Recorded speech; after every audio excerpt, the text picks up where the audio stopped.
recorded live in Jacksonville, Florida. This is Trivial Warfare. More than just a pub quiz, Trivial Warfare is your gateway to a worldwide trivia community. Join your hosts, Jonathan. We just described Ric Flair as Neanderthal Man and Planet of the Apes. Carmela. That would irritate the hell out. I'm like, I just want my groceries. My ice cream is melting. Ben. 4 halogens in that list. Oh my God. You're like, it's not the halogens. I'm like, no, Ben, no. Those damn halogens got me again. Aaron. I haven't started cooking more, but I have started thinking about cooking more, so I've looked at a lot of recipes for things. Mostly cocktails. Zakia. I'm a very happy evil genius. Yeah. And Nick. For all the listeners out there, if you spend enough money, you can be where I am today. And the rest of the Trivial Warfare Army for another week of fun and games. Now here's your host, Jonathan Oakes. Hello and welcome back to another episode of Trivial Warfare. We are the podcast that takes a pub quiz out of the pub and brings it home to you. My name is Jonathan and I am here today with Nick Groves. Hello, Nick. Hello, Jonathan. How you doing today? Doing good. Nick, you'll notice you put you first today. I know. I appreciate that. Considering I'm one of one, I think that's a solid choice. Well, yeah. Okay. Well, I'm glad you're here, though. And we have some great guests today. Going from top to bottom on my screen. First up, Paul Dwyer is with us. Hello, Paul. Hi, Jonathan. Hi, everybody. I am glad you are here. Also, Jen Kaufmann is with us. Hello, Jen. Hello, hello. Happy to be back. Hello. And last but not least, JP Adams is with us. Hello, JP. Hey, y'all. How's it going? Doing good. Guys, I want to get to know each of you a little bit better. Paul, we're going to start with you. Please tell everybody where you're from, what you do, and something fun about yourself. All right. Well, I live in Joplin, Missouri. I run a company that sells classic video game tables. It's funarcade.com, if anybody's interested. Love that. And fun thing, I saw 100 movies last year in the theater. Exactly. Did you really? 100. What are the top 2 or 3 that you saw, in your opinion? Oh, off the top of my head, I really liked Superman. Okay. The Monkey was really good. I really liked that early in the year. Now, how many did you pay for? I have that Regal subscription, so it's like $20 a month. Sure. I go with my brother; he has it too. So it's Excellent. Pretty good deal. Makes it worth it. Well, Paul, we are glad you're here. Thanks for joining us today. Thank you. All right. Next up is Jen. Jen, tell everybody where you're from, what you do, and something fun about yourself. Hi. So I am Jennifer from Northern New Jersey, kind of in the Maplewood area. And I am a pastry chef, which is one of my favorite things to tell people because everyone's always really excited. And then I get to hear about everyone's favorite pastries and goodies and sweet treats. And then for something fun about myself is I am recently engaged. Oh, congratulations. Ooh, congratulations. Yeah, thank you. Thank you. We're very excited, very daunted by the prospect of how much money everything costs. But, still excited. Have you set a date yet? No. That's probably wise. Take as much time as you need. Yeah, thank you. We're working on it. We're lucky we have a really big support system and everyone's very happy and excited. I've already had a few girlfriends call and be like, "Oh my God, when are we like crafting things together?" And it's wow. I'm lucky. I'm lucky. Like, I don't know. When are you crafting things together? You can start whenever you want. I'll take whatever you put out. You go for it. All right, Jen, it is great to have you. Thanks for joining us today. Thank you. And JP, tell everybody where you're from, what you do, and something fun about yourself. All right. Hey, everybody. My name is JP Adams. I go by Judge JP in a lot of online spaces. I am a corporate events professional and general geek based out of Seattle, Washington. Something fun about myself. I think I'm going to go with the food making hobby that I've picked up in the past 2 years. I started cutting back on my alcohol intake a couple years ago for various purposes, and still wanted to like be out with people, and discovered something called shrubs that you can get at a lot of cocktail restaurants, and started being inquisitive, asking the bartenders how they made them. And for the past 2 or 3 years, I have just started making my own personal shrubs at home, which helps curb my alcohol intake. And also they taste fantastic because I can make them taste however I like. Okay, I got to ask, what is a shrub? That is the first question that I get when I bring this up. Shrubs are drinking vinegars. So the way that it works is you end up macerating about a pound to 3 pounds of fruit down into its actual syrup contents, along with any herbs or spices or whatever other flavors you want to put in there with the syrup. And then you take the syrup that comes out of that, cut it with about equal parts vinegar, and it keeps in your fridge for like a month to 2 months. Get out of here. And it's sweet or it's bitter or? It is whatever you depends. want it to taste like. The most recent batch I did was mango, pineapple, grapefruit with basil and rosemary with Szechuan peppercorn. So yes, bitter. That sounds incredible. 10 out of 10. I also must ask, what do you do with folks who have been told that they don't want no shrubs? Then they obviously What do you do when you don't have to answer. Why can I not go with the no scrubs reference here? Why am I failing? What do you do when they're hanging out the side of their best friend's ride? Exactly. Yes. Trying to holler at me? Absolutely not. I don't want no shrubs. Well, I want shrubs. More for me. Cool. Yeah, for sure. That sounds great. I would like to try that sometime. Maybe I'll ask my local bartender and see if they look at me quizzically. They're popular in Colonial Williamsburg. Mm-hmm. I don't know why, but I remember them being sold down there. They are popular in Colonial Williamsburg because shrubs are specifically a creation of colonial America to try to like do something with fruit that was going to go bad. So that's why in Colonial Williamsburg they're very popular. Got it. There we go. We've all learned something today. That may be the last thing we learn, but we have learned it.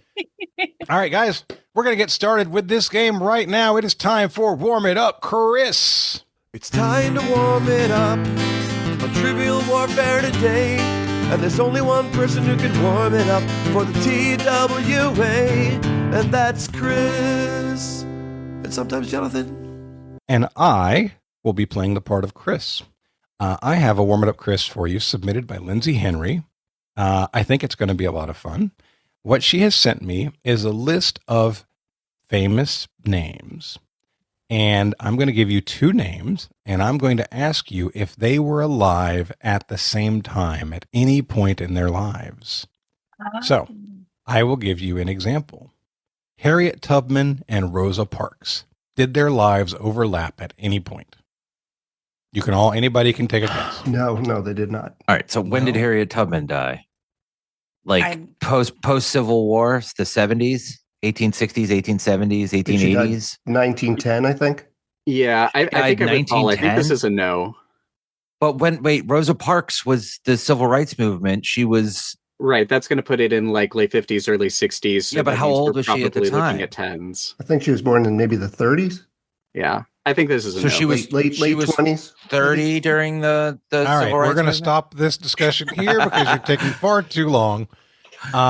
The answer is yes. Yeah. Oh, the answer is yes. Wow. Rosa Parks was born on February 4th, 1913. Harriet Tubman died March 10th, 1913. They were alive at the same time for a little over a month. Yeah. Wow. Oh, wow. Yeah. So that's with that bellwether, this is going to go so well. It's a simple yes/no question. All right, here we go. I preset the score sheet, and Jennifer, you are going to go first. And please help me. Do you prefer Jen or Jennifer? Oh, if you ask my mother, it's Jennifer because it's a beautiful name and that's the one I gave you. But I really don't have a preference one way or the other. I'll answer to either. I usually go by whatever you have on the screen. So a lot of times I'll call Nick District Trivia until I change it for him. You have Jen, so I'm calling you Jen. That's perfectly fine. Thank you. Here we go. Your first one is Shakespeare, William Shakespeare, and Pocahontas? Oh my goodness. I'm going to say yes. Yes, would be a good answer. Actually, for most of Yeah. Pocahontas' life, he died in 1616 and she died in 1617. Oh, wow. Yeah. So she was only alive for about a year that he wasn't. Yeah, it's possible that they met because she went over to They're both England. in London, yeah. Exactly. Mm. All right, JP, you get Alexander the Great and Plato. Alexander the Great and Plato. I'm trying to think, is Alexander the Great BC or AD? And I think he is just over the border post-Christ, so I'm going to say no. You're going to say no, but the answer is yes. They were alive together for about 10 years. Alexander was born in 356 BCE, and Plato died in 347 BCE. Both BC. Oh, well. Yeah. Okay, next up is Paul. Paul, you get Babe Ruth and Larry Bird. Yeah, they had to have been alive at the same time, right? Larry Bird's. Oh, wait a second. Larry Bird came out of college late 70s, 78, 79. Oh, wow, that's close. When did Babe Ruth die? I think he died fairly young. I'm going to say they weren't alive at the same time. You are correct. Yeah. Babe Ruth died in 1948. Larry Bird was born in 1956. All right, Nick, over to you. King Henry VIII of England and Christopher Columbus. Ooh, that's a good one. Well, Columbus is 15th century, obviously. Henry VIII would be, I'm going to say that's later. I'm going to say no. I mean, you said no, but the answer is yes. Henry VIII was born in 1491, and Columbus died in 1506. Okay, at least I got that Henry VIII was later than Columbus. That makes me feel better.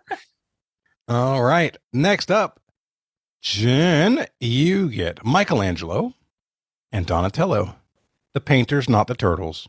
The turtles were definitely alive at the same time. Drat. I feel like no. I feel like they were different, a little bit different. I'm going to say no. You are absolutely right. Something that Turtles fans, if they do their research, learn is that Donatello is actually a generation before the rest of them. So Donatello died in 1466, and Michelangelo was born 9 years later in 1475. Wow. Okay, you got that. JP, you are next. You get Cleopatra and Virgil. What is with all of these, like, BCE stuff? So Cleopatra and whom? Cleopatra and Virgil, the poet who wrote the Aeneid, if that helps. So Lindsay gave that to me to say, and I just skipped it the first time. Gotcha. Roman Empire for both. I'm going to say yes. Your answer is yes. Virgil was born in 70 BCE. Cleopatra was born 1 year later in 69 BCE. They literally were born a year apart. All right, good job there. Paul, you're up. You get Charlemagne and Genghis Khan. Charlemagne's like the 800s.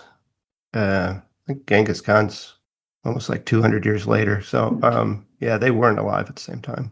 You're absolutely right. Charlemagne was 747 to 814, and Genghis Khan lived 400 years later from 1162 to 1227. Wait a minute.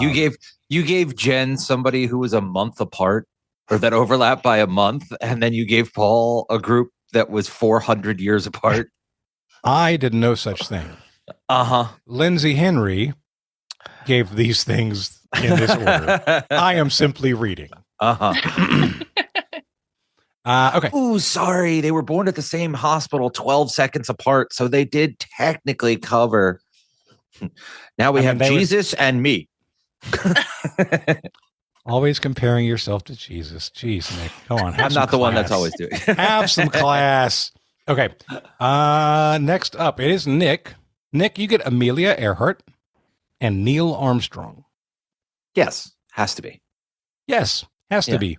Armstrong born in 1930. Earhart And Amelia died Earhart's in still alive. 1939. She disappeared in 1939. That's technicality, but true. Suit yourself. You're That is assuming also a she's true dead. statement. The crabs might tell a different story. Right. The lizard people know. All right, Jen, you are back up. You get Confucius and Socrates. Oh. I'll say yeah, same time. The answer is no, but it was close. They're only 10 years apart. Confucius died about 10 years before Socrates was born. Okay, JP, we have Marie Antoinette, Marie Antoinette and Betsy Ross. Ooh. 18th, 19th century. I'm gonna say yes. It's close if I'm wrong, but I think the answer is yes here. It's a strong yes. In fact, Okay. Betsy Ross was born before Marie Antoinette and died after Marie Antoinette. Allegedly. Yeah, they were witnesses Great. for that one. Great. All right, let's see here. Paul, you're next. You get James Naismith and Joe Namath. Whoa, James Naismith's like the late 1800s, and Joe Namath had to have been born like in the 40s. So yeah, I'm going to say they didn't overlap unless Naismith was really long lived. I'll say they didn't live at the same time. I can tell you that James Naismith passed away in 1939. Joe Namath was born 4 years later. Yeah. So you are correct. The answer is no, but it was close. Yeah. All right, Nick. You get Queen Victoria of England and Which Napoleon one? There's only one. Queen Victoria. Okay, so that one. You don't have to be a dick about it. And Napoleon Bonaparte. That was the same time, I think. Yes, they were alive for 2 years together. Oh, okay. I thought there was more of an overlap. She was born in 1819 and Napoleon died in 1821. Okay. Jennifer, back to you. You get Abraham Lincoln and Ludwig von Beethoven. Oh. No. No, but yes. Drat. Lincoln was born in 1809 and Beethoven died in 1827. Oh, man. I had Beethoven earlier in my head. Don't tell my music class teacher from like second grade. Would not dare to. First of all, I would have to do a lot of prying to find out their name. It would be disturbing, truly. JP, you get Joan of Arc and Queen Elizabeth I of England. QE1. I don't know why I defaulted to QE2. That would be not right. That would have been a weird one to ask. Yeah, I was like, yeah, absolutely not. They're less than 400 years apart. Fair. Let's put Jesus in for the mix. I'm gonna say, let's go with no. I'm gonna go with no there. You are correct. The answer is no. Joan of Arc died in 1431, and Elizabeth was born just over 100 years later. Less overlap than I was trying to consider. All right, who do we have? Paul, you're next. You get Wyatt Earp and John Wayne. Wow, Wyatt Earp, what's that then? Like the 1870s and 80s, he had his heyday. He did live quite a bit after that, though, because he was like famous in his lifetime. Let's see, John Wayne dies in the 1970s. He's probably in his 70s. So, yeah, they had to have overlapped. So they lived at the same time. They absolutely did. John Wayne was born in 1907, and Wyatt Earp passed away in 1929. All right, Nick, you get Albert Einstein and Vincent van Gogh. Yes, significantly so, I think. Yes, significantly so. Einstein was born 11 years before Van Gogh passed away. Mm-hmm. All right, last round. Jennifer, your last one is going to be Ulysses S. Grant and George Patton. Yes. The A little answer bit. is no. Oh. Yeah, Grant died in 1855, July. Patton was born in 1855, November. Just a few months apart. So That was a close one. Yeah. By the way, the live stream chat right now is bonkers. It is 1,000. Yes, no, no, yes, yes, yes, no, yes. Okay, JP, your last one. Helen Keller and Marley Matlin. Ooh. I think yes. I think Matlin's going to get in there for a couple of years. You're exactly right. Matlin was born in 1965. Keller passed away in 1968. Okay, next up is Paul. You get King Tut and Nefertiti. Wow, I don't think they were not. Nefertiti was married to, was it one of the other ones, the other pharaohs? So I don't think they lived at the same time. In fact, they did. They did? Oh. Lindsay's note. King Tut was born around 1341 BCE when Nefertiti was about 30 years old. She died 11 years later. In fact, she was both his stepmother and his mother-in-law. Oh, they were related. She was around at the same time as Anaxunamun, I believe, if the historical texts are accurate. If the mummy is right, yeah, sure. The historical text. Such a great movie, though. Oh, best movie. Your American documentaries. Okay, Nick, you're going to round us out. You get Leonardo da Vinci and Queen Mary I of England, also known as Bloody Mary. Yes. By 3 years. Yes. Yeah. Yep. Bloody Mary was born in 1516 and Da Vinci died in 1519. All right. That is your warm it up, Chris. It looks like y'all did pretty well overall. We only had 6 misses out of 20. That's pretty great. That is pretty good. I hope you're warm. Good job by everybody in the chat. Paul McLaughlin says, today I learned that Helen Keller and I were alive at the same time.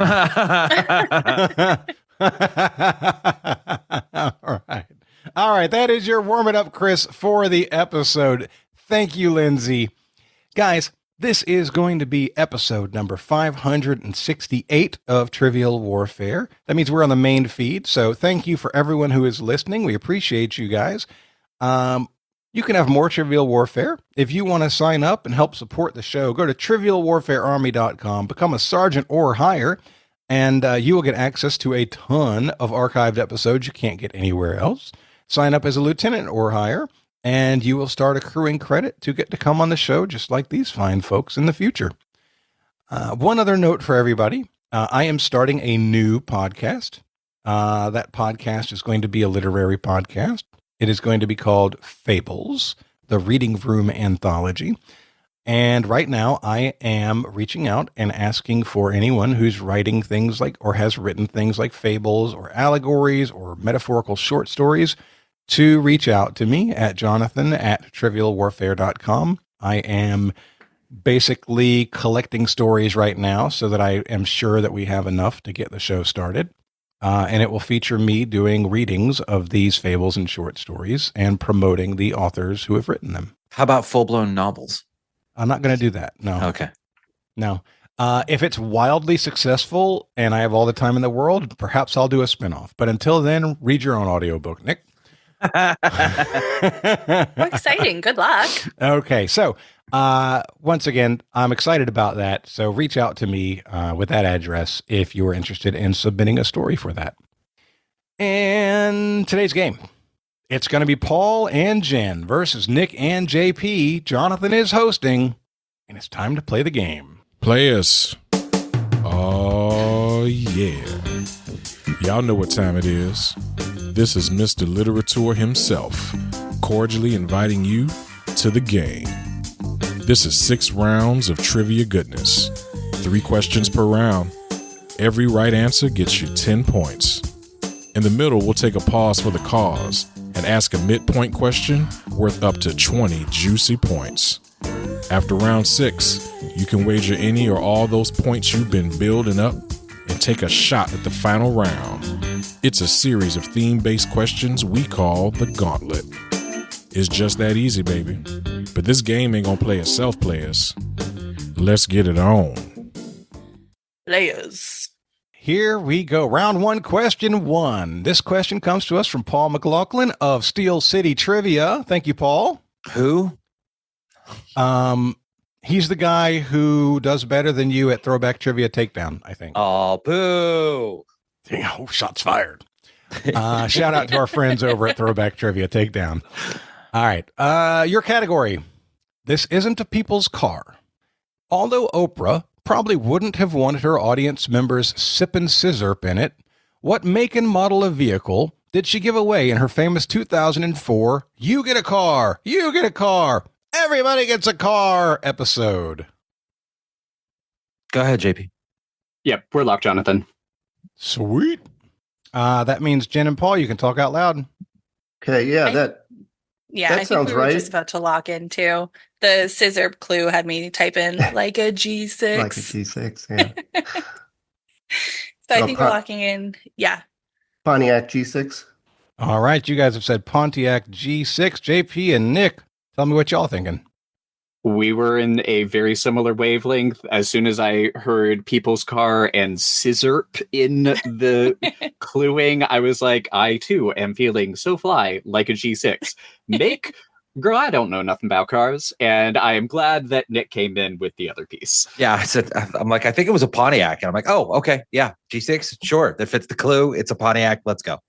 Your correct answer is the 2005 Pontiac G6. Good job, everybody. Yay. Fun note, the category there is actually to help you because she gave away cars more than once. Mm-hmm. In 2010, she gave away 276 Volkswagen Beetles. So your category was to help you realize this was not going to be a people's car. And we're going to move on to question two. This question comes to us from Tyler Rosso. Thank you, Tyler. Thanks, Tyler. Your category is It's Rusev Day. JP, you want to lock in with today's date?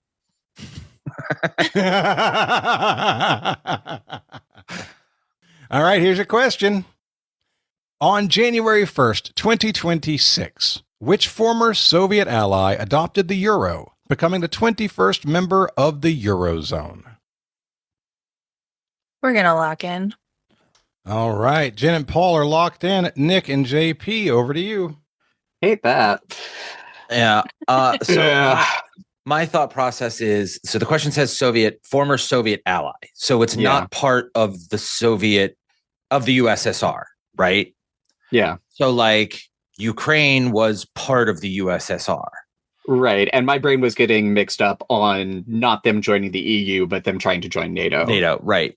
So we're looking for like, is this like Poland or Belarus or Bulgaria or like was Czechoslovakia part of the USSR or was that was Czechoslovakia was an ally? Of those four, Belarus makes no sense. Belarus wants absolutely nothing to do with the EU. Bulgaria also was ticking somewhere in the back of my brain as well. And Poland, I'm pretty sure, has been on the Euro for a hot second. Okay. Yeah, I think Poland's been on since the beginning. Poland. Yeah, I feel like I'm waiting in Eastern Europe and just kind of flailing at countries and hoping for the best. I'm kind of just naming countries that are on that Eastern European border. Yeah, that's exactly what I'm doing. Do you want to just like save our sanity for like the harder questions that are going to come later? Lock in Bulgaria and go with it. Cool. Sure. Yes, locked in. All right. Jen and Paul, what did you guys say? I didn't have anything on this one. I'm not a wrestling fan, unfortunately. And I was telling Paul, all of my news lately has been US based and not really international. So I missed this one. He suggested Slovakia. And since I had nothing else, that's what we locked with. All right. We had Bulgaria and Slovakia. Nick, you did get an idea from the category. What do you know about Rusev Day?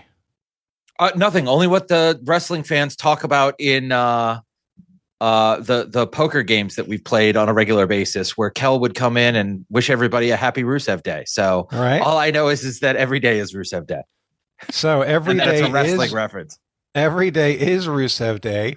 Rusev is a WWE wrestler and sometimes AEW wrestler. And his gimmick is that every day is his day. And he is proudly known as a representative from his home country of Bulgaria. Yeah. Bulgaria is the right answer. Moving on to round 1, question 3. This one is written by Jonathan Oakes, and your category is Televisiones.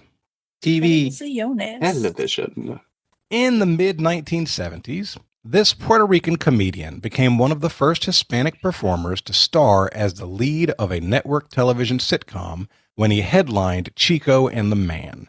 His son later became a well-known actor in his own right.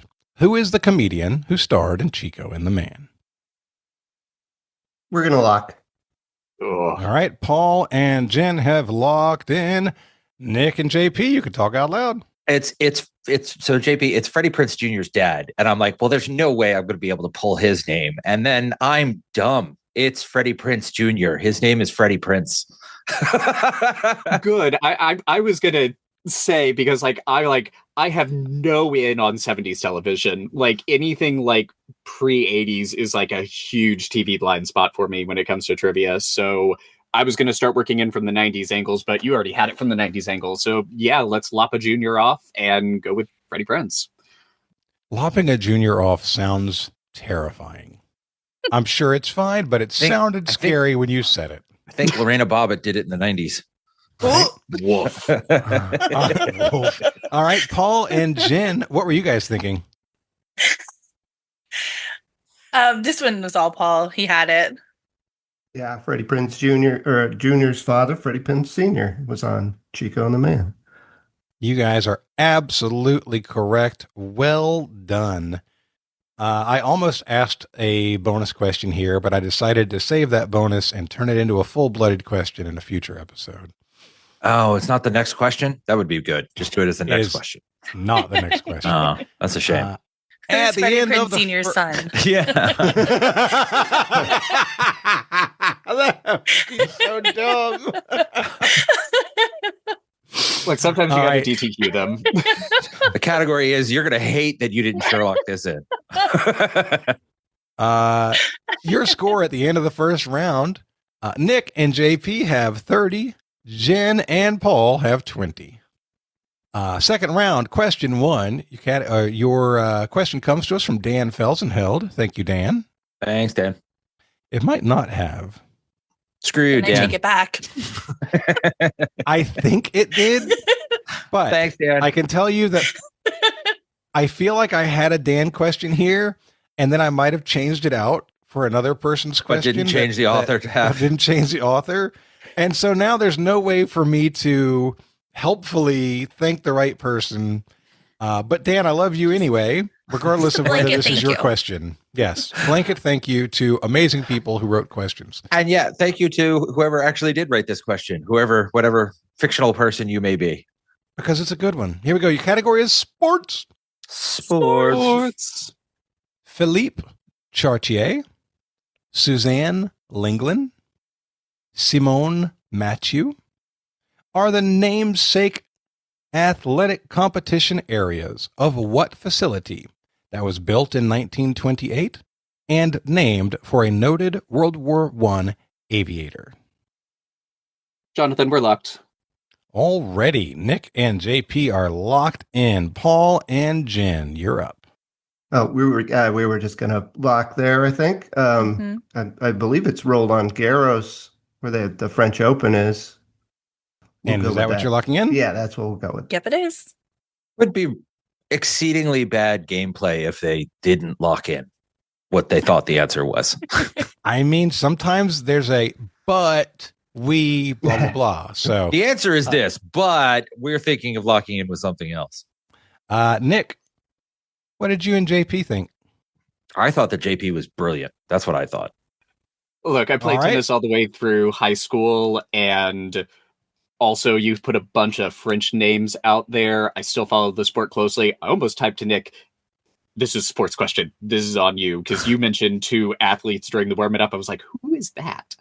But one thing I do know is sports, and I'm pretty sure these are center court and court 1 and 2 at the French Open, which is at Roland Garros. Both teams have said Roland Garros. Both teams are correct. I have some flavor text for you because I was like, when I found out that this guy was a World War I aviator, I'm like, what the F, right? Why do they name it after him? So I want to tell you a little story. Garros was a World War I pilot who developed a way to mount a machine gun onto an airplane. Wasn't done before him. He was a renowned fighter pilot who was shot down and captured in 1915, but escaped in 1918. He returned to combat and died in action shortly before the end of the war. The land deal with Stade de France, who donated the land for the stadium's construction, was contingent upon naming the stadium after him. This was driven by Émile Lesueur, who was the president of Stade de France, and pushed for this naming to honor his former classmate. They went to school together, and he just happened to be the guy who owned the company who was donating the land and said, I'll donate the land, but name it after my buddy. Name this after my buddy, right, who was a World War II hero.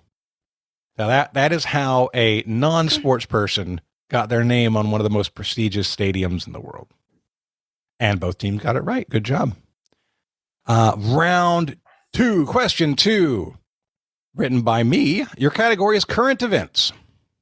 According to the United Nations, as of late 2025, what city overtook Tokyo to become the most populous city in the world with an estimated 41.9 million people?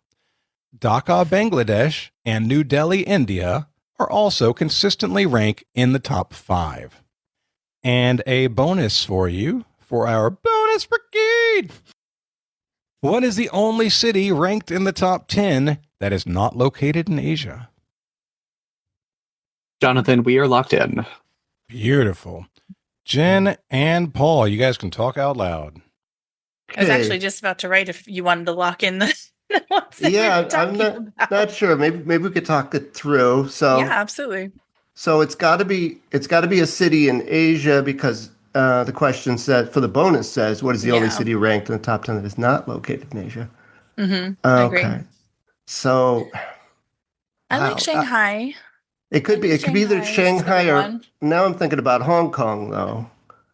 Those are the two well, and I guess Beijing as well, but thought Shanghai was the one that was growing the most.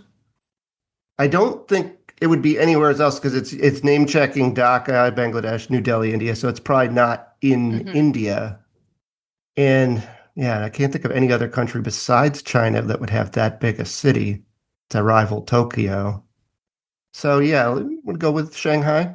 Yeah, absolutely. I like it. And I'm pretty sure that the bonus would be Mexico City because Mexico City is huge. It used to be the biggest city in the world till Tokyo beat it. So sounds good to me. Yeah, let's go with that. We'll go with for the main part Shanghai, the bonus Mexico City. All right. You guys have said Shanghai and Mexico City. JP and Nick, tell me what you're thinking. JP, if it's Shanghai, I apologize. I mean, girl, I didn't have anything to push on that with. So, I mean, like, if it's Shanghai, life goes on. All right. So here was my thought process. The country's population by country, it's India's 1, China's 2, US is 3. After that, it's Indonesia 4, and then like Brazil is 5.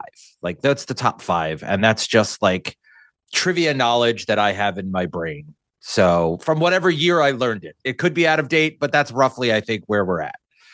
So the other sort of current eventy thing that I had floating around in my head is that there are a lot of people out there talking right now about how China may not have 1 billion people in it. It may be closer to 400 or 500 million.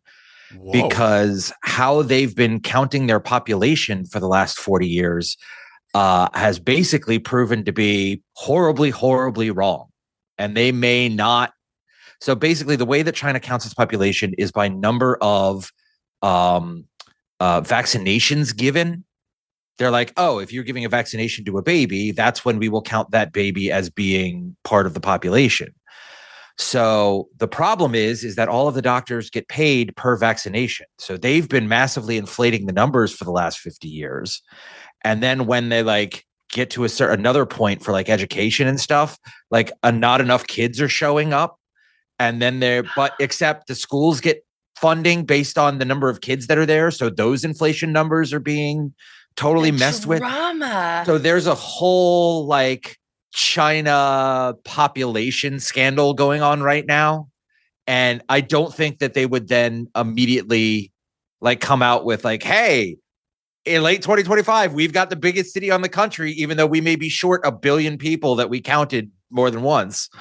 I sort of threw out China. So then we went down the list. We went to Indonesia. The biggest city in Indonesia was Jakarta. We went with that. And then we went down to what's the only one that's not in the top 10? That's the only one that's not in Asia. JP said Sao Paulo, and I'm like, Brazil's 5th on the list. So that makes sense to me. So we locked in with Jakarta and Sao Paulo.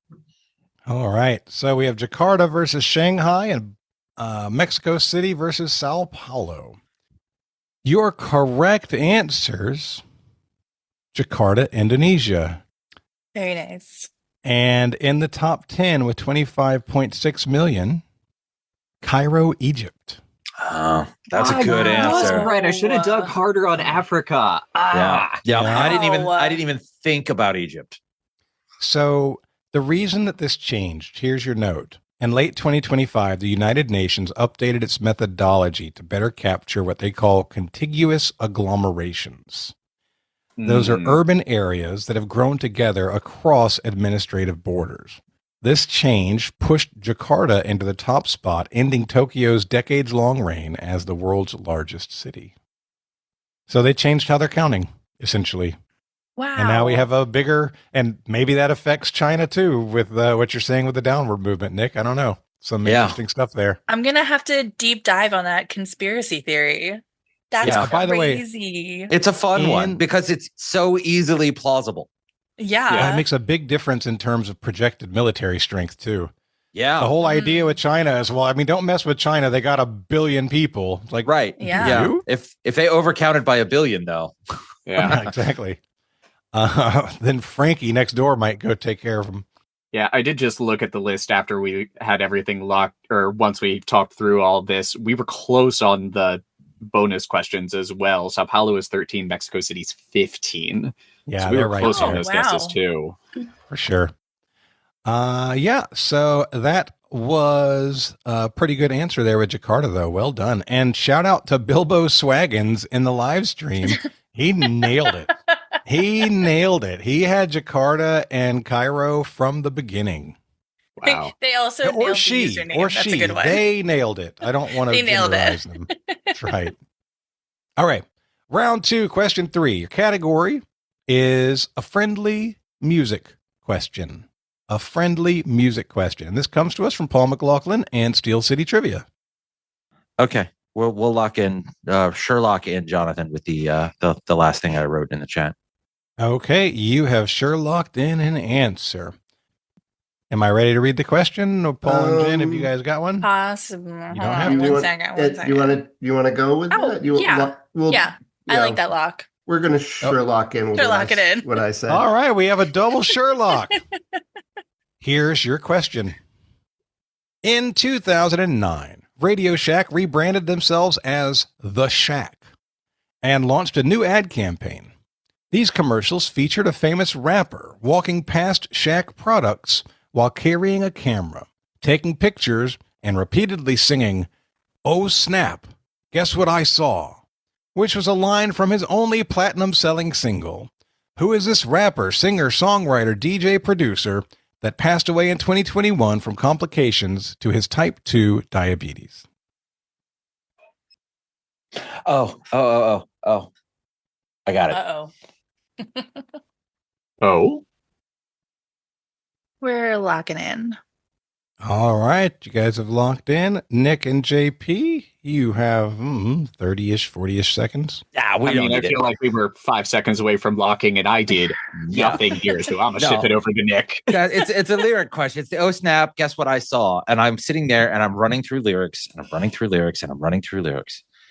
And I'm trying to sit there and I'm thinking to myself, I'm thinking of like I can for whatever reason, I'm going through like a whole scene. I'm like playing scenes out in my head and I'm doing whatever. And I'm like, this is like a college scene. This is like he's describing something where he visits his girlfriend at college and then he catches her cheating on him.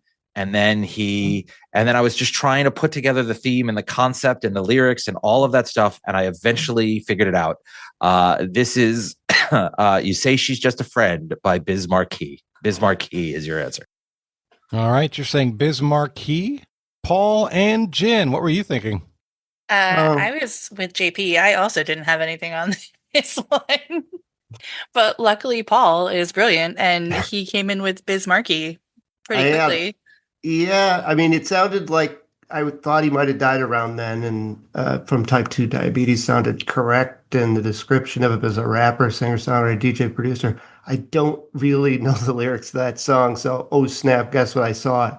It's not super familiar to me, but I knew it was a huge hit, so it had to be a platinum seller. So we went with Biz Markie too. I was really surprised when your discussion led to that name without knowing much about the song. The correct answer is Biz Markie. Oh, Good job, Paul. Guess what I saw? Yeah. Yeah, no, that's brilliant. I can't believe both of y'all got that right. That's well done. And yeah, it's a lyric from Just a Friend. Yep. I had pictures were fluttering by in my head and I'm like, why is it like, it was like a whole journey. It was like a whole movie that was playing. I'm like, why is this so long and convoluted? And then when the lyrics came to me and it fit into that, I'm like, oh, it's a whole like 20-minute story that he's telling in the lyrics of that song. That's why it's so convoluted. Nick had to play through the whole music video before it popped. It's exactly what it was. Isn't the music in that song from Alone Again Naturally?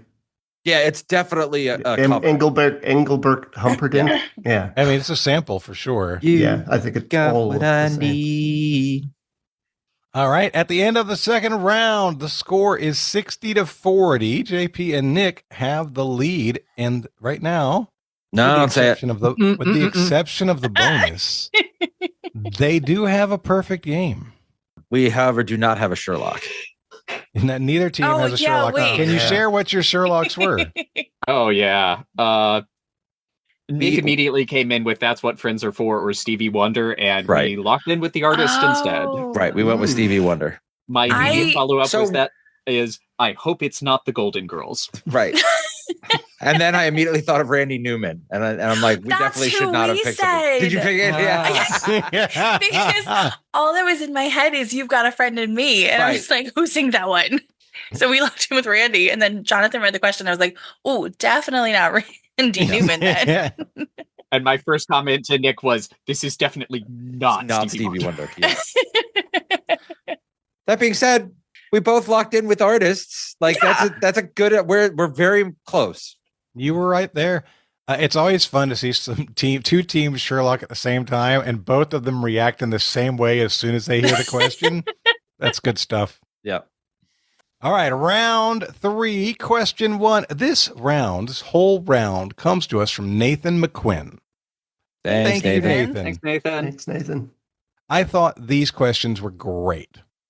Okay, round 3, question 1. Your first category is Let's Get It on the Field. Before delivering a 1971 legendary album, football fans were asking what was going on when which legendary soul singer, fueled by deep depression and a desire to quit the music industry, actually suited up for a tryout as a wide receiver for the Detroit Lions. We're locked in. Oh. Okay. Sorry, Paul. I just saw that. We are also locked in. Yeah. But we'll talk. Yeah. Okay. Yeah. What are y'all thinking? Well, since it says, let's see, what's going on? What was going on in here? Legendary album from 1971, Detroit soul singer. You could think Marvin Gaye. Marvin Gaye. I think that's a great one. Yeah. All right. We're locked in. Yes. And then Nick and JP, what were you thinking? I had no idea Marvin Gaye had that deep of an athletic background, but as soon as I was able to do the same cluing in of what's going on, that led me directly to Marvin Gaye. That's what we also locked with. It's a good thing you did, because the correct answer is, in fact, Marvin Gaye, your wannabe Detroit Lion, which not many people really can say anymore. Yeah, that's a crazy fun fact. I don't think that anybody's ever said it. Not out loud. I mean, Marvin There's obviously at least did. one person. Right. No, you have Right. to be a Detroit Lion. You don't want to be a Detroit Lion. It's like a Like, conscription. They paid me. Yeah. They paid me. I showed up. Right. It is what it is. I wanted to play football. I ended up with the Lions. It's fine. Swear to God, I felt bad for the Lion fans this year. And last year. No, they had a great year last year. They had a great team. I don't know what happened, but I felt bad for them. They lost their offensive and defensive coordinator. Round 3, question 2. Your category is looking for a regular customer. Looking for a regular customer. Derived from the husks of the Plantago ovata plant, this specific type of bulk-forming fiber is the primary active ingredient in brands like Metamucil. Because it can absorb up to 10 times its weight in water, it is frequently used in gluten-free baking to mimic the elasticity of dough. What is this fiber called?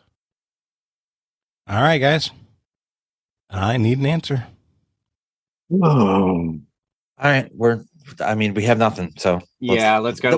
We have too much. Let's go with what I put with, in my last comment. Yep, we're and locked. I'll talk it out when we get there. Yep. Okay, Paul and Jen, what is your answer? Yeah. Paul, are you okay with what I last sent? I'm not sure. That doesn't sound familiar to me. We don't get to talk it out at this point. heard- Oh, I okay. know. I'm sorry. Yeah. I think I'd be better with cellulose. Okay, that's Yeah. fine. We can lock with Okay. cellulose. So All we'll right. lock with cellulose. JP and Nick, what were y'all saying? Yeah, so for similar dietary reasons to what I talked about at the top of the show, I'm also trying to get as much gluten out of my diet as possible. So I actually do a decent amount of gluten-free baking. So I was just like scrolling through like what I've used as replacements for flour and stuff.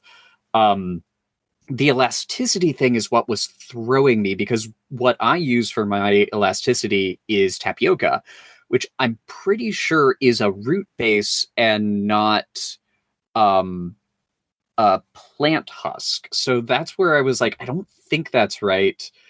Coconut didn't seem right. Cassava didn't seem right. The first thing that came to mind that I use in a lot of my recipes, almost all the recipes have like trace amounts of arrowroot flour that they add in. And so, like, if you're using it in trace amounts, it typically means you're trying to mimic something that you typically get in traditional gluten production. So that's kind of why I ended up trying to zero in on arrowroot as our answer. Right. Maybe it's the husks of the arrowroot plant. Yeah, maybe it's the husk of the tapioca root. Who knows? Yeah. Yep.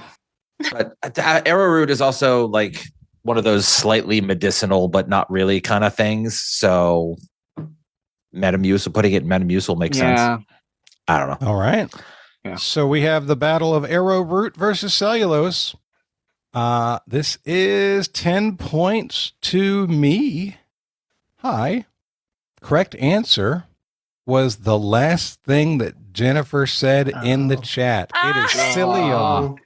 Psyllium or psyllium husk are the correct that's okay. answers. It was like rattling around in my head, but I couldn't quite like land on it. I was You guys were 50-50 right at the end. I was like, oh my God, are they going to get it? Oh, they went cellulose. No. We named 15 different kinds of flour, and at no point did we say we were nowhere close. We were not anywhere near. You all have obviously never taken Metamucil. That was an insta-get for me.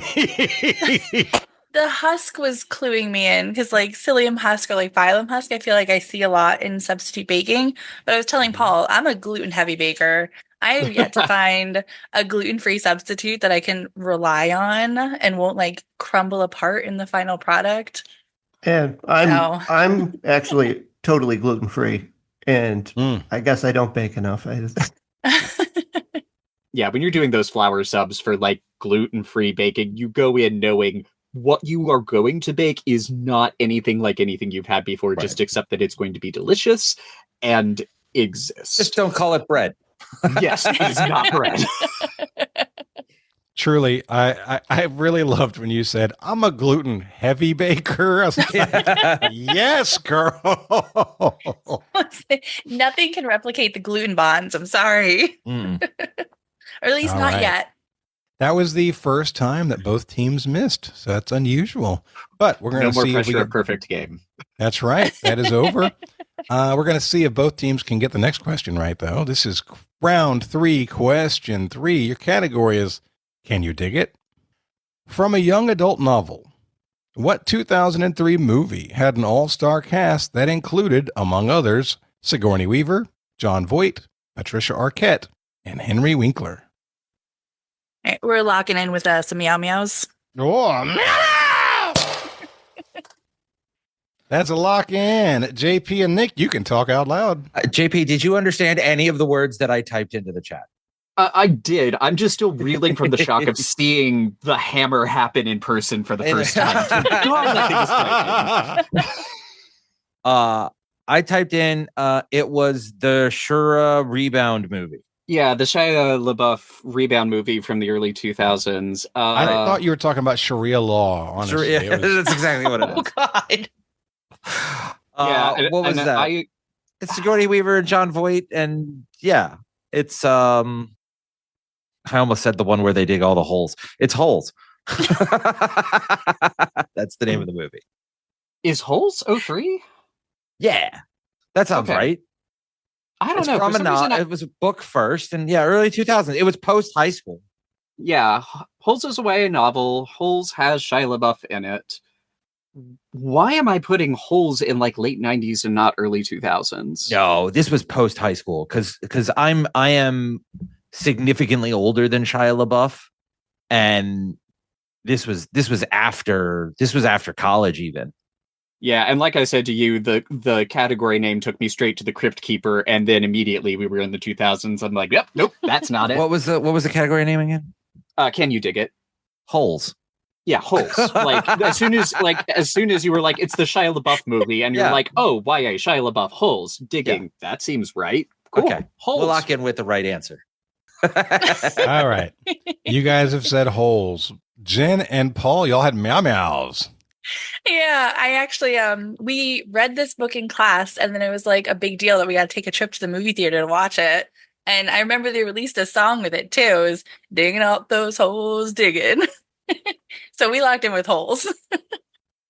All right, your correct answer is in fact Holes. I do have a question, Nick. Why did you call it the Shia LaBeouf Rebound movie? That was it was autocorrect. Oh, yeah. Rebound was supposed to be LaBeouf? Yeah, I typed in it was the Shia LaBeouf movie, and that's what popped out. Yeah, and that's why I was also confused as to why we were talking about Holes being a Rebound movie. I'm like, exactly. No, that started that guy's career. Right, exactly. Yeah, no, that was simply autocorrect. That's what comes out when you type LaBeouf. At the end of the third round, the score is 80-60. JP and Nick still have a 20-point lead. We're coming from. Darn right. Still got plenty of time. Going into the midpoint.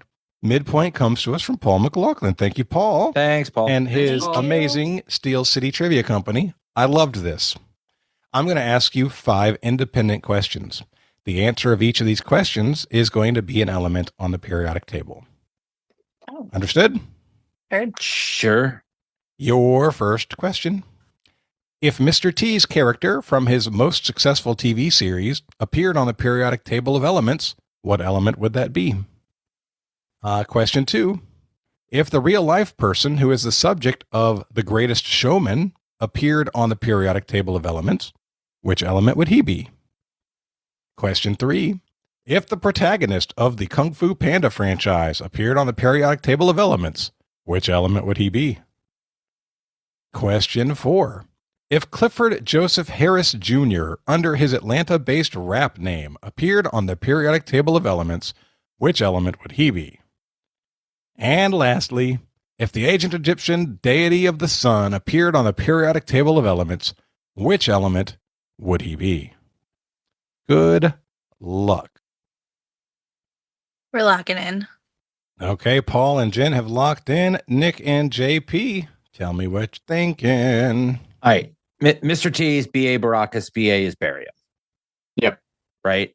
The real life person who's the subject of The Greatest Showman is P.T. Barnum. P.T. is Platinum. Yep.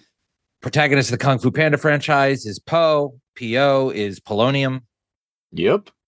The ancient sun deity of the ancient Egyptian deity of the sun is Ra. R.A. is Radium. Yep. Clifford Joseph Harris. The 2-letter equivalent for an Atlanta-based rap name that we came up with was T.I., so we went with Titanium.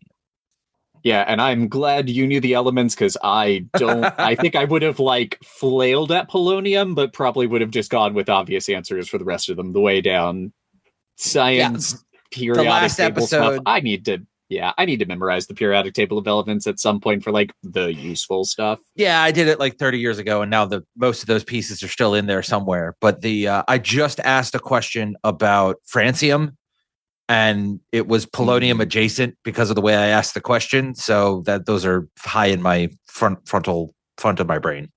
I enjoyed your discussion about the Atlanta-based rappers. Yeah, I thought we did pretty Mane, good. 2 Chainz, Yeah, Childish Gambino. I mean, it was that thing of okay, so there's do not know the name to save my life. What other Atlanta-based rappers could we lock into in any way, shape, or form that could have 2 letters? T.I. is the obvious one, Luda. but I don't even know if T.I. is Atlanta-based. But no, hey, but it's a 2-letter. Yeah. So it's almost got to be it. I'm just hoping that the elements are right. I think they are. All right. I'm pretty sure they are as well. Let's go over to Paul and Jen. What were you guys thinking? Well, yeah, B.A. Baracus, barium, P.T. Barnum, platinum, Po, polonium, T.I. is definitely from Atlanta, titanium, and Ra, radium. Both teams said barium, platinum, polonium, titanium, and radium. Both teams are correct. What a great midpoint. Yay. That was good. Shout out to Paul McLaughlin. That was tremendous. Good work. Okay, guys. At the end of the midpoint, the score is 100 to 80. 100 to 80. Round 4, question 1. This is my favorite question of the game. And not to knock anybody else's questions because they were great. This one I really, really enjoyed. This comes to us from Holly Medina. This is only the second trivia question that she's ever written. Thanks, Holly. Thank you. Thank you, Holly. Thanks, Holly. Your category is Sparkling Blush. Written in 1970, what song refers to a bottle of inexpensive sparkling wine personified as a companion and inspired by a First Nations folktale in which there are more men than women? As told by the writer and singer, men would buy a bottle of the wine to keep them company over a long weekend, passing it around while sitting by a campfire. The song was the first of 10 #1 hits by the artist. 2 points. Bonus points if you can also name the artist. All right, come around to your answers, guys. 10 seconds. Yeah. Okay, we're locked. Ugh. Okay. You guys want to also give a bonus answer? Oh, yeah, I'm typing it in now. Nick, you got to stop guessing names. It's time to lock in. We don't have anything. Then you can lock in with nothing, but you can't keep naming names. Okay, so which 70s artist do you want to lock in with to have a bonus? Scenes from an Italian Restaurant by Billy Joel, because he's got lots of #1 hits, and it mentions wine. Yeah, I mean, we were doing great at coming up with wrong answers. We were solid answer that. Right. Tremendous. All from the late 90s and early 2000s and modern day. But hey, Shake the Bottle by Jessie Ware was at least getting to the 2020s. All right, Jen and Paul, where did you guys land? Yeah, we struggled to come up with this. Yeah. We eventually landed. Paul was suggesting artists, and we landed on Neil Diamond and Sweet Caroline. Ba. Exactly. When good times never do feel so good. All right. So we had Scenes from an Italian Restaurant by Billy Joel, and we had Sweet Caroline by Neil Diamond. So this was my favorite question because this is a song that I know very well, and I thought it was about a prostitute. It goes something like this. Oh, dear God. Cracklin' Rose, you're a store-bought woman. You make me sing like a guitar humming. Hang on to me, girl, your song keeps running on. Play it loud, play it loud. It's Cracklin' Rosie Neil Diamond. by Neil Diamond. So they got the bonus brigade, but not they got the bonus and not the question. Yeah. Work. Listen, I'll take it. It was crazy. Yeah, that song is about a bottle of wine. Bottle of rosé. I got the JP, wine. I thought you were getting there. I thought you were getting there when you said, okay, sparkling blush. Blush takes me to rosé. And I'm like, oh, he's there. He's there. He might get it. Then I threw him Look off. at me and tell me what part about me thinks that I'm going to get 70s pop music. I ran the question by Sarah downstairs earlier this morning, and she's like, I just can't get into Neil Diamond. Every time I hear him, I think lounge singer. And I'm like, that's rude because Neil Diamond's a great songwriter. So accurate. But damn, it's accurate too, and that bothers me. Where it began, I can't begin to know. And yeah, I mean, it's such a solid song. But when I know it's going strong. Luke says he's never heard the song before. Luke, go listen, man. It's a great song. It's a great song. It is my favorite Neil Diamond song, and I didn't know this. I haven't heard it either. That's not one of the. That's not. Turn on your heart light. No, and you know what? My favorite. Neil Diamond didn't come up when we started listing like artists that had lots of top 10 hits in the 1970s. Well, he did all the number one hits weren't in the 1970s. No, but it was the a first of 70s 10 artist number with one 10 hits. number one hits. Yeah. There you go. Okay. Moving on to round 4, question 2. This question comes to us from Tyler Rosso. Thank you, Tyler. Thanks, Tyler. Thanks, Tyler. Thank you. Your category is Joplin Would Be Proud. Which Broadway musical, set in the early 20th century, tells the story of 3 distinct groups and features characters such as J.P. Morgan, Harry Houdini, Booker T. Washington, and Henry Ford? Mm-hmm. Yeah, lock it. Yeah. Who locked? People were locking fast. Are y'all 3-2-1ing this? Yeah, we can 3-2-1. I feel like we can 3-2-1 this. Oh, Yeah. I'll count you down. JPV has meow meows. Great. Oh, gosh. Still frightening. The speed. There we go. 3, 2, 1. Ragtime. Ragtime is correct. Yes. Obviously, the clue in the category was Scott Joplin, who is known as the king of ragtime. Good job, everybody. Musical's also fantastic. Mm-hmm. I haven't seen that one. I haven't had a chance to. It hasn't come to town. Like, if you see a production that's going on anywhere, go and see it and just like brace to cry for the last 20 minutes of the show. Okay. That sounds like my kind of musical. I'd like to see I haven't seen Music Man either. I'd like to get hit with Music Man and Ragtime. Oh God. If you want to cry for the last year. 20 minutes of a musical, go see Stomp. My God. Nick's like, I cried through the whole thing. It was so sad. A lot. It was a lot to take in. I was going to say, I don't know how to approach that one. Nick is pretending emotion. He's not sure how it fits, but he's working on it. Okay. Round 4, question 3. Your category. Why is it spicy? Why is it so spicy? This one's by me. A 2018 historical fiction imagines a clandestine same-sex love affair in the White House between what person and a hard-drinking journalist nicknamed Hick. The novel's central figure was a critical figure in drafting the United Nations Universal Declaration of Human Rights after leaving the White House. Okay, we'll lock in. I was just typing Eleanor Roosevelt. I agree with. Yeah, that sounds like it would be Eleanor Roosevelt. I thought she was involved with the Universal Declaration of Human Rights. So, yep, that sounds good. Okay, so you locked in with who? Eleanor Roosevelt. Got it. JP and Nick, what were you thinking? When you think same-sex love affair in the White House, you either think of things that are being released now or Eleanor Roosevelt. So we said Eleanor Roosevelt. Both teams have said Eleanor Roosevelt. The correct answer is Eleanor Roosevelt. Well done. Yay. I got to tell you, y'all, I did my damnedest to make that question gender neutral. Yeah, it absolutely was. Even going so far as to use the phrase like after leaving the White House as if we're talking about a president. Sure. I was doing my best, and you Very guys were sneaky. just right on it. It was well done. Very, very sneaky. We have a slight difference in the lead after the end of the fourth round. It is now 120 to 102. We have an 18-point difference. Nick and JP are still in Catching the lead. up. They're catching Thank up. you, Neil Diamond. Okay, round 5 is going to be the David Fudor round. David is a great question writer. He sent me a few of them, and I thought they were tremendous. So I used 3 of them. Thank you, David. Thanks, David. Your category for question 1 is, are you ready for some football? Or, doo-doo-doo-doo-doo, Inspector Gadget.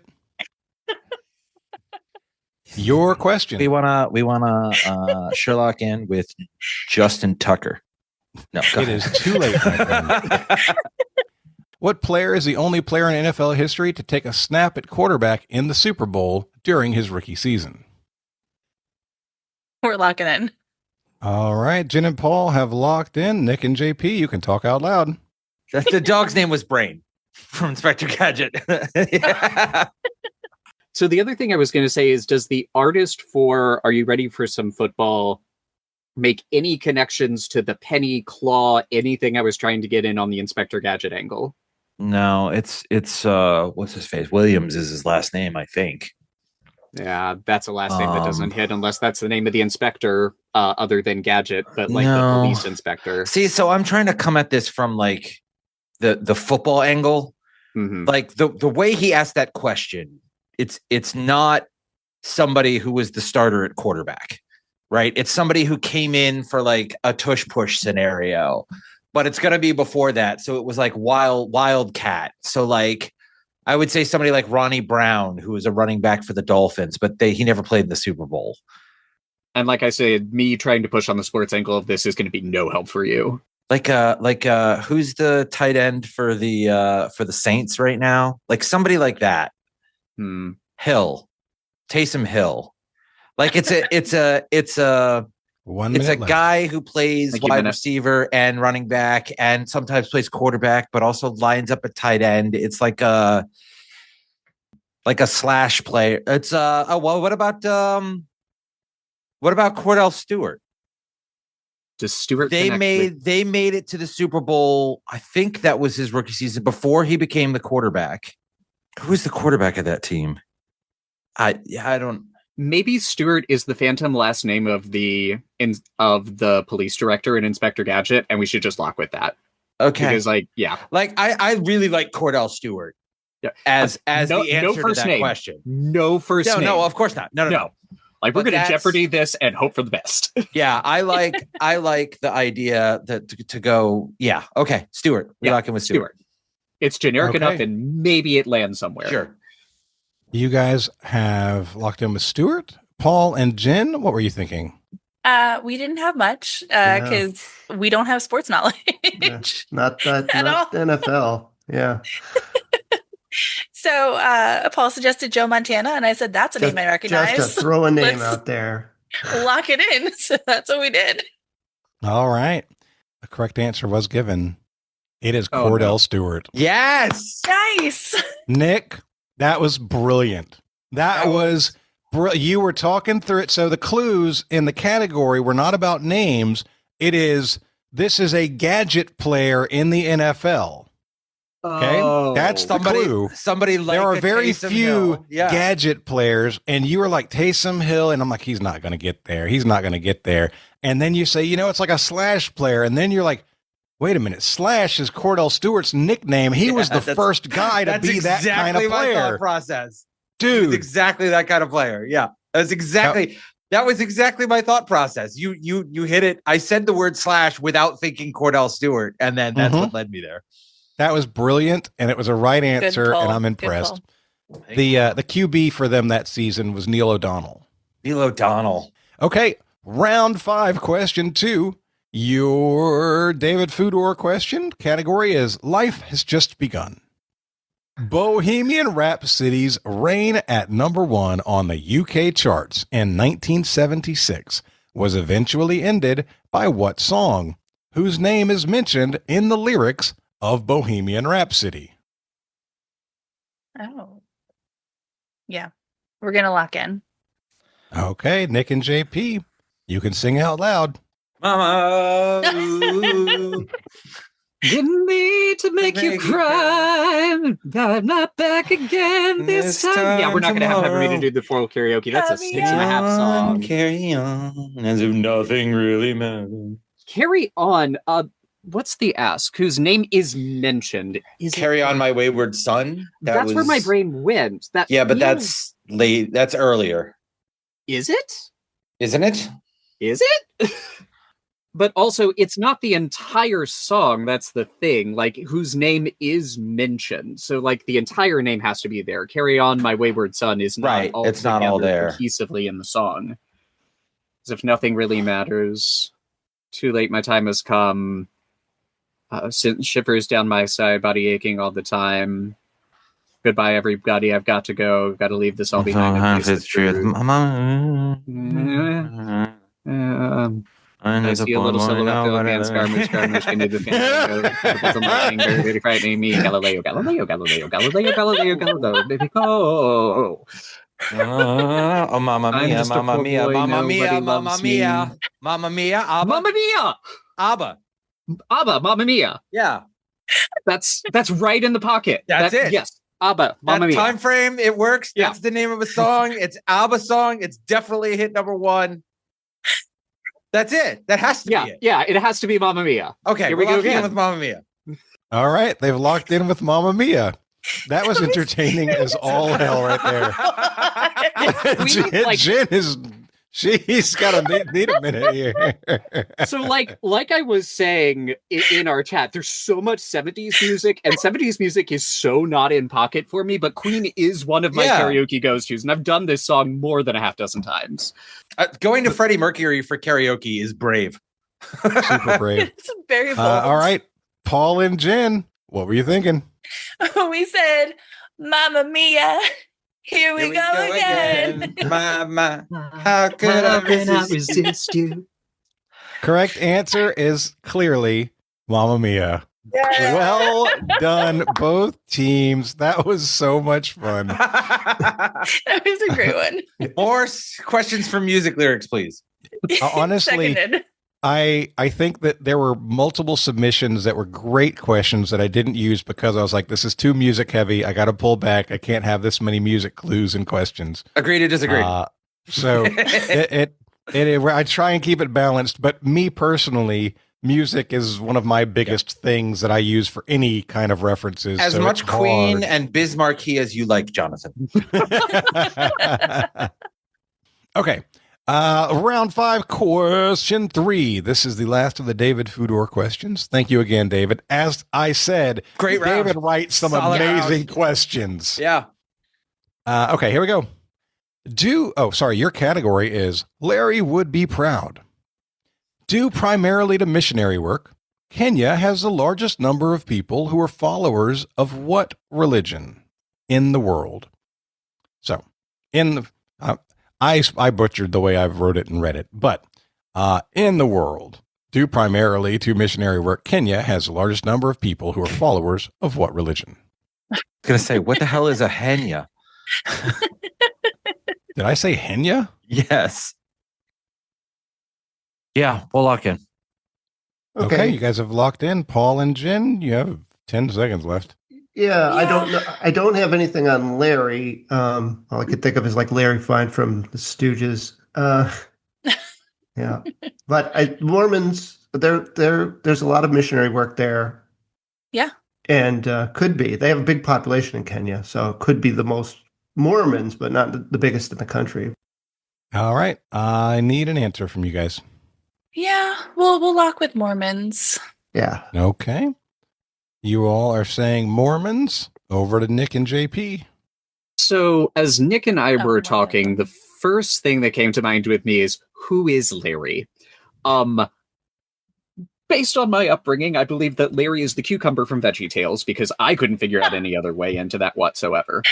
So immediately I was in Christianity. The question I asked Jonathan in chat is, if the answer is Christianity, can we say Christianity or do you need a subsect? Jonathan said subsect. I was like, well, okay, fine. My brain went two places. One, for the last papal nominations, I believe one of the leading candidates was from somewhere in Africa, and I believe it was Kenya. So I was thinking it could be Catholicism based on that. But the other thing is, why are we including missionary work unless a vast number of missionaries coming out into the world is a key tenet of the religion, and that is a key tenet of Mormonism. So based on that, we also ended up locking Mormonism. There was a question as to the wording of the question. The largest number of people who are followers of this religion are in Kenya. Is it percentile based or is it the number based? Yeah. Yeah. And that also takes Catholicism right off the board. Right. As well as most other non-Christian religions. So you've both answered Mormonism. This is going to be 10 points to David Fudor. Mormonism is not the correct answer. JP, you were asking the most prescient question. Oh, gosh. Who, in fact, is Larry? Larry is a cucumber from VeggieTales, but that's not the Larry I was talking about. Is it Larry from the Three Stooges? Larry is also the nickname. It's also the nickname of one of the most well-recognized marketing characters of all time. He's the guy on the box of Quaker Oats. This is Quakers. Oh, they're Quakers. Wow. No way. I would have never gotten there. See, if you had asked me the name of the Quaker Oat guy, I would have told you Larry. But if you asked me to name famous Larrys, I'm never saying the Quaker Oat guy. Wow, I didn't If realize. you named a bunch of religions, you might have hit Quaker and then referred back to Larry. Wow. That was fun. I enjoyed that. Agree to disagree. All right. At the end of round 5, the score is 140 to 112. A little bit more separation after round 5. Nick and JP are still in the lead, and we're moving into round 6. Your first question comes to us from Ne Kovali. I'm not 100% sure how to pronounce your name, but Nick, N-E-H. Nick. Kovali, K-O-V-A-L-E. This was a great question. I appreciate you submitting it through the website, which is the new website at trivialwarfare.com. Your category is Oh My Scarlet Carnations.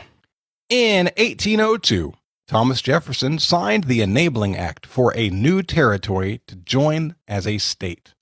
But Congress did not pass the formal resolution actually admitting it to the Union. The 150-year oversight was corrected in 1953 when President Dwight D. Eisenhower signed a law to retroactively admit which state. This makes the state the 17th by history and the 48th by paperwork to join the Union. Yeah, we'll lock in. Okay.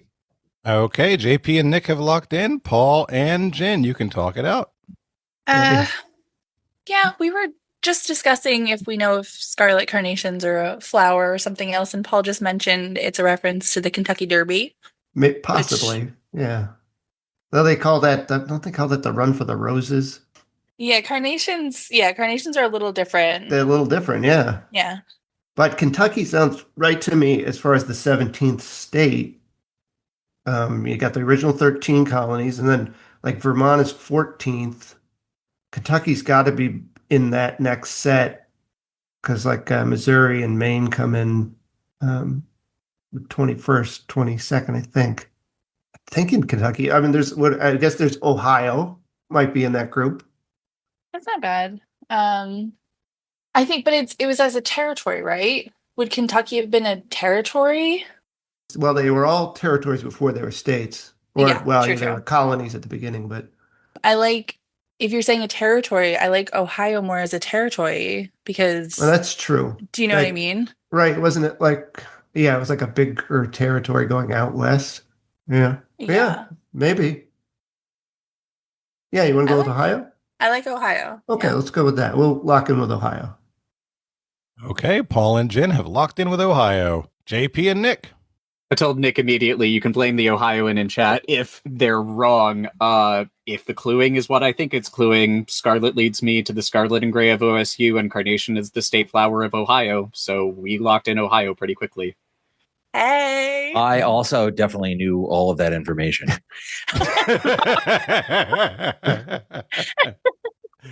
To quote my logic, scarlet is one of the colors of OSU, and scarlet carnations are the official state flower of Ohio. The correct answer is Ohio.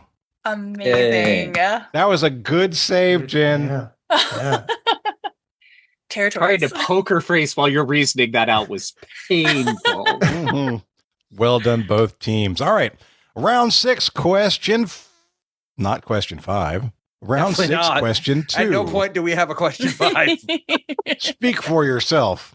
New format, damn it. All right. Round 6, question 2. Your category is okay, boomer. Okay, boomer. A mountain boomer is what type of animal found in the taxonomic family Sciridae? This stout, reddish-brown furred animal is quick, bold, and always on the hunt for an unattended snack. Nick, you sound like you're trying to come up with one of those sentences that uses all of the letters in the alphabet. Yeah, it's exactly what I'm doing. I thought of that too. Okay, we are locked. Okay. Now we have to talk out loud. Yeah. Not for I mean, long. we've got it down to 3 pop culture references. It's either Yogi Bear, the squirrel from Ice Age whose name I cannot clack, and Chip and Dale. So, like, do we want a squirrel, a bear, or a chipmunk? I think we go with chipmunk. I think a mountain boomer is a great nickname for a chipmunk. Yeah, and even though both our Latin is crap, to be kind, Sciridae don't feel like a bear. Yeah, I agree. They seem a small scurrying animal. Let's go with chipmunk. Chipmunk. Okay, you guys are saying chipmunk. Jen and Paul, tell us what you guys were thinking. We were contemplating fox because of the wording in the question. Quick, bold, and always on the hunt. You know, it was the quick brown fox jumps over the lazy dog, which Paul brought up, it would have been a great clue. I did steer us away. I kept thinking of there's like little squirrels out west, and they're like these cutesy little reddish brown ones. They have little pointy ears, and they're so adorable looking. And squirrels are kind of loud sometimes, so they could be a boomer. But we locked with a squirrel. We went with the stout quick squirrel. Yeah. All right. We have chipmunk versus squirrel. Correct answer. Squirrel. Yes. Jen, Very it good, is Jen. the short Is it the one with the little reddish ears? one with the pointy ears. That is the exact squirrel that's called a mountain boomer. Yes. Nice. And Sarah and I were just in North Carolina, and there's a bunch of them that hang out in the woods near her grandmother's house. And it's also called an American red squirrel or a piney squirrel. A piney squirrel. To me, they look like if you took a normal gray squirrel and mated it with a chipmunk and they had a baby, it would make this animal. When I was a They're kid, so cute. we were moving out of my house when I was like 10 years old, and we'd taken almost all the furniture out, and we'd been gone for a little while, but we came back and we just stayed the night. My dad woke up to a piney squirrel attacking his head. Oh my God. Just tearing into it, and he was bleeding afterwards. Oh my God. Yeah, Jesus. That's crazy. Yeah, and I can't even remember how we just got out of there. Yeah, that's scary. Squirrels are crazy. We had a house fire when I was 5 because a squirrel chewed through the wire on our windows and then got back behind the couch and chewed some wires back there. And it just after a few days, everything was, dry and the wire sparked and everything went up. But it was because of a squirrel. The little psychopath just chewed through everything. Our conversation was literally, is it a squirrel? And JP goes, well, what is a stout squirrel? And I'm like, a fat squirrel? So like a chipmunk? The chat was right there with you in the live stream. They were like, this was giving me Yogi Bear vibes. It's a chipmunk. Maybe it's a squirrel. They were right there with you guys. Yeah. We're in good company. Okay. Last question of regular time, regular season. Last question. 6th round, third question. Regulation is the word you're looking for. Regulation. Category logos. Originally inspired by Ben Lamond Park in Utah, what is the name of the fictional mountain seen in the Paramount Pictures logo? A similarly named 2001 movie starring Jim Carrey and directed by Frank Darabont was produced by Castle Rock rather than Paramount. All right, we're going to lock. Ugh. I'm going to need more information from you. Okay. Cool. Don't have to say words yet. Love that. So, yeah, we'll lock. Okay. All right. Part 2. You guys have locked in. It's going to be one of Carrie's like serious movies. It's not. It's not like Ventura Mountain or like which sounds better than Truman Mountain, which is the other thing that we're in on right now. Right. Truman's closer as far as like tone goes. Yeah, if we're like doing like serious Jim Carrey movies, like what other serious stuff are we missing right now? Like anything serious? You have Lemony Snicket, A Mountain of Unfortunate Events. From Thanks for All the Fish. Yeah, maybe it's the Grinch. Was it a Grinch? Is it Grinch Mountain? It's in the right pocket. The Grinch live on Grinch Mountain? The chat is amazing right now. Yeah, one of my weaknesses when it comes to film is I just know absolute crap on directors. Like, give me actors for days, and I'm usually fine to zero in on something. But directors, no, ma'am. Darabont was Shawshank and The Green Mile were the two giant movies. So yeah, we're definitely looking at prestige theater here. I'm not going to pull this. Let's just say Truman Mountain. Yeah, there's nothing there. Let's go with Truman and throw the second in there in parentheses just for fanciness sake. All right, you guys said Truman Mountain? Mm-hmm. Yeah. All right, Jen and Paul, what were you thinking? This was all Paul. Well, I know the Frank Darabont movie from 2001. I'm pretty sure it was The Majestic. So we went with Majestic Mountain.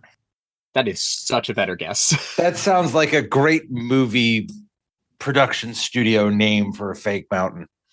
It is, in fact, a great movie studio production name for a fake mountain. The answer is Majestic Mountain. Yeah, I'm fine. Yay, Good Paul. job. Would never have pulled that. I got to share some of these chats. Mount and Mounter. Mount Almighty. Me, myself, and Mount Irene. Lemony Snicket, A Mountain of Unfortunate Events. Mount Eternal Sunshine. The True Mount Show. Mount Man in the Moon. Man on the Moontan. Bat Mount Forever. The Grinch Who Stole Christmount. Anchor That was Mount my 2. joke. Bat Mount Forever, I think we already said. And Sonic the Mount Hog. Yes. Sonic the Mount Hog. This was wow. Tremendous. Yeah. All right. To the chat. Yeah, for sure. They get 15,000 cool points. We're heading into the gauntlet. The score is 150 to 142. Nick and JP with an 8-point lead. Dominant 8-point lead. Your category for your wager. What did you get for Christmas? We're locked in. All right. Yeah, we're locked in. All right, guys. Your gauntlet category is what did you get for Christmas? Question 1. According to a 1985 song, only what animal of the order Artiodactyla will do for a Christmas present? Research in the mid-'80s has revealed that these animals are very closely related to whales and dolphins. There it is. We're locked in. We're locked in. All right. It's going around. Gauntlet round. Damn it, Jonathan. Gauntlet round. It is the gauntlet round. Here's your question. What movie's most dramatic moment occurs when the protagonist receives a Jelly of the Month Club membership instead of an assumed bonus, leading to a meltdown by that protagonist? Agreed. We are locked in. We are also locked in. Ooh, we got both teams locked in real quick. Okay. I'm going to go ahead and ask the third question, and then I'll figure out what your answers to the second question were. Question 3. What country has been the highest producer of coal in the world since 1985, when it outproduced the United States? In recent years, its year-over-year coal output is more than 4 times higher than the next highest country, and in 2023, it produced more coal than the next 12 highest producing countries combined. Right, We are locked in. We're locked into. Okie dokie, artichoke. Our gauntlet is over. We're just going to find out how we did.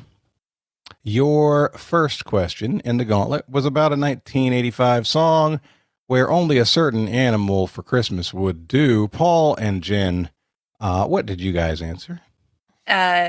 Paul very nicely suggested hippopotamus, and that immediately brought in my head that only hippopotamus will do. So that's what we locked with.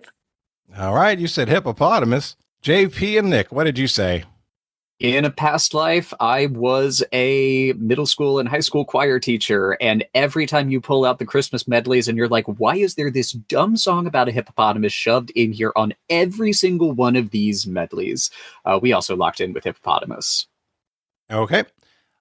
Question 2, I asked you about a dramatic moment where a protagonist received a Jelly of the Month Club membership. We don't usually do this, but let's 3, 2, 1 this gauntlet answer because both of you essentially locked it in at the same time. 3, 2, 1. National Lampoon's Christmas Vacation. All right, both teams said the same thing in short order, moving us to the third question. What country has been the highest producer of coal in the world since 1985? It outproduced the next 12 highest producing countries in 2023. I'd like to get an answer from Nick and JP. Oh, I hate coin flips. But where did we end up? We were between India and China, and we landed on China. All right, you said China. Paul and Jen, what did you say? I did not have anything on this. And then Paul popped in with China, and I said, sounds great. Let's lock in with it. Both teams locked in China, meaning that both teams gave the same 3 answers to the questions. I'm going to reveal the correct answers. First, I do need to share a correction. I did say in the question a 1985 song for the first question, and Paul, you thought that sounded a little bit late. There was a 1985 song called I Want a Hippopotamus for Christmas. You both got hippopotamus correct. I was incorrect that was the first song. Apparently, the first song was released in 1953. That feels better. That feels it feels much Great better, job. right? Yeah. I'm looking at it, and literally the internet's all screwy about it. It gives the artist song 1985. Then it says the same artist song 1953. Yeah, I think that the artist who sang that song in 1953, she was like a little girl. Right. Somebody ended up giving her a hippopotamus. Stop, really? Whoa. Yeah. Whoa. I think then her, family donated it to a zoo. Well, yeah, because what do you do with a hippopotamus? Then a hippopotamus had her for Christmas. Right. Okay. So hippopotamus was correct. The second question I asked you about the Jelly of the Month movie. You both said National Lampoon's Christmas Vacation, and of course, you are both correct. And lastly, the highest producer of coal in the world since 1985 is China. Both teams got the gauntlet correct. We are going to start by getting the wager from Paul and Jen. Yeah.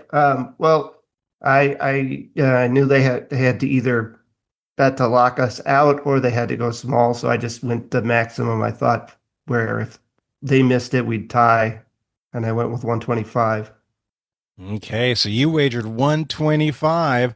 That means Nick and JP, if you wagered 101 or more, you will be today's winner.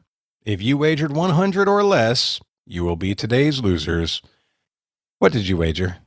So I actually messaged Nick during the 6th round. Yeah, midway through the 6th round. Yeah, I was like, here's where my brain is on betting.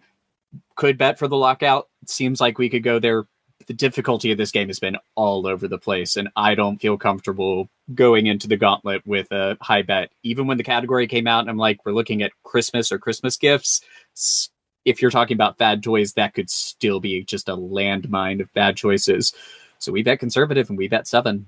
Your final score, 267 to 157. Your winners are Paul Dwyer and Jen Kaufmann. Yay! Oh my God. Let's go, Paul. Great. Yeah. Good job, Jen. Nice finish, y'all. Yeah, that was, I knew when I saw the wagers come in, I was like, well, this is going to be real interesting one way or another. Oh, I love it. Really great job, everybody. Super fun. And I was, for a rare time with me hosting, the scores were in the range where I like them, around 140, 150. Much higher than usual, yeah. Much higher than usual. Yeah. I agree. So I was pretty happy with that. Super honest. I said I would come on this episode, and then I saw you post about hosting the second episode today, and I was like, also had a similar reaction. You're not alone on that one. The last time you hosted an episode, I think I sat in my car after I turned it off, and I was like, wow, I don't know nearly as much as I thought I did. All right. Before we say our goodbyes and promote causes and share shout outs, I want to shout out our live stream, who has been going strong for the entire afternoon. Our number one poster in the live stream today, Luke Leavenworth. Thank you, Luke. Next up was Vanessa Roberts, to be followed by Nicholas Brooks to round out the top 3. Shout out to everybody. Great chat today. Y'all were a lot of fun. Now, before we go, we like to give everybody a chance to do shout outs and promote causes that they care about. Paul and Jen, you are today's winners. We're going to start with Jen. Yay! Thank you. This is so exciting.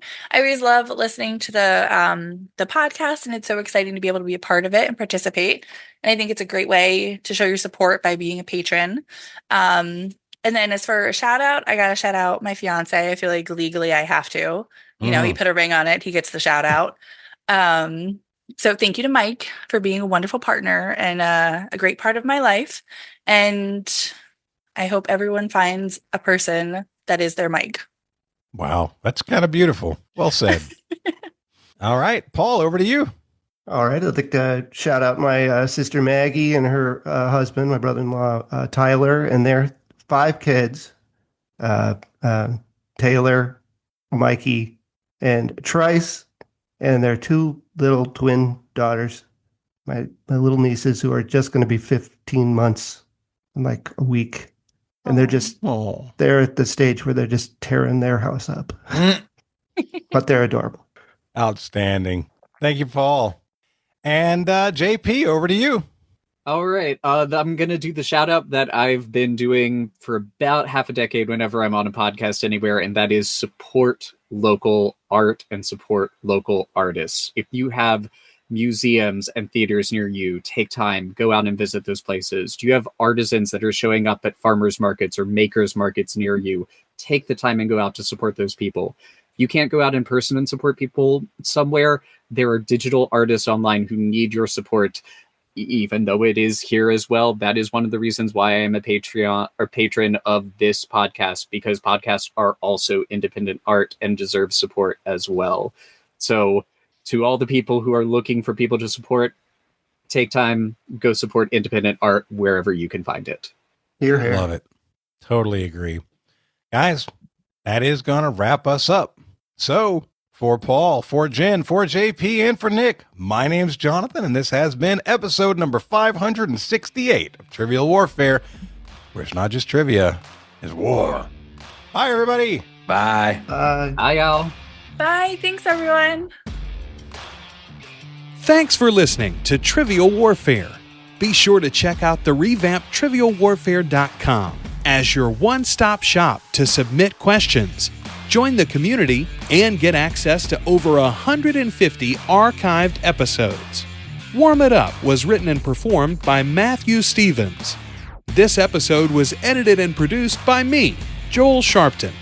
For help with your podcast, visit ProPodcastingServices.com.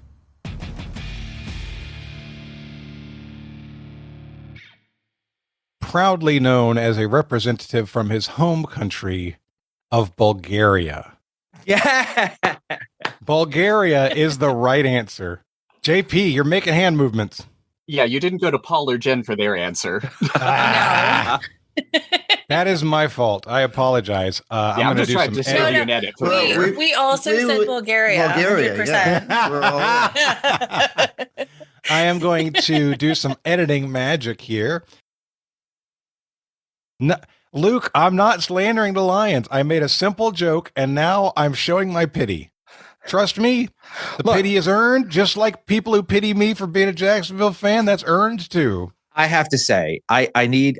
So Luke's in the chat. I need to say something directly to Luke. Luke is the commissioner of the Waffle League, and Luke, get your crap together, dude. And what's really important to note here is that early on in the season, I said to myself, I'm short a running back. I need a running back. So I went ahead and made a trade, and Luke, being the Lion hater that he is, had Jahmyr Gibbs on his roster and gave him to me. And that was a big part of why I won the championship. So thanks so much, Luke, for helping make that happen. I'm going to start editing every fantasy football reference out of these shows so that I can encourage you to stop. Okay. Can you post the question? Oh, sure. If you expect me to do what I tell you all to do. I understand. You're not a very good Trivial Warfare host. Like, I'm a terrible Trivial I'll help you out here. host. Shots fired.